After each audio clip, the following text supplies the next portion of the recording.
น้องมันอย่างเด็ดสาวเนาะ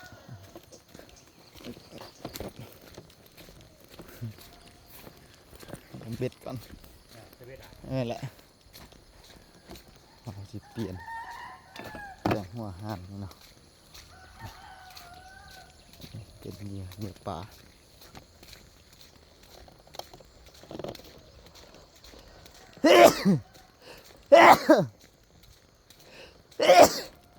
พอดีอย่างก็มันไก่เนาะไก่ลายแท้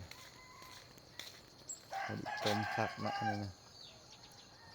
พอดีต้มคักเลย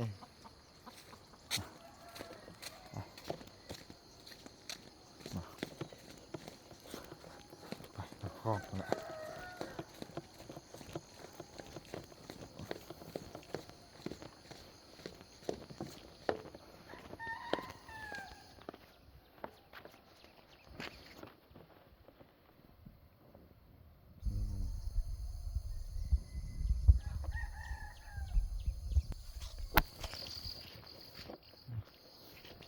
อย่างเด็ดมองนะ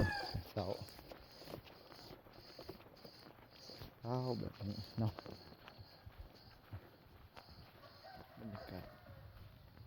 บรรยากาศตอนเสาเนาะก็จะเป็นอย่างน้ำของเนาะดุดเห็ดมัน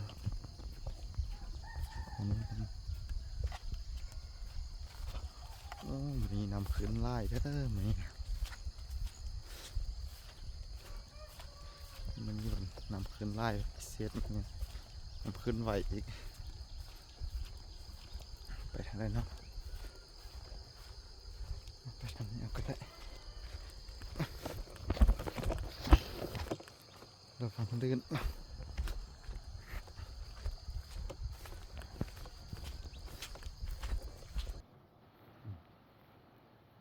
ขึ้นไหวเนาะขึ้นไหวเติบเนี่ยอยู่กลางคลองไปเลยนี่เนาะพยายามนี่ก่อนเด็ดเห่าอยู่ครับแล้วก็ยูถึงเนาะก็ขี้เหนียวทรายมาทีว่าขี้เหนียวทิมน้ำนี่เนาะรู้ไหมขี้เหนียวเป็นทรายมาเลยขี้เหนียวทิมน้ำมาขี้เหนียวไล่เกินโอ้บ่รักษาสวยกันเลยไม่รักษาสวยกันเลยอ่ะสภาพแวดล้อมอ่ะ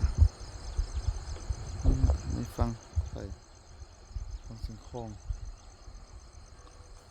อำเภอเชียงของจังหวัดเชียงรายนะตรงนั้นที่ด่านตม.ตรงนั้น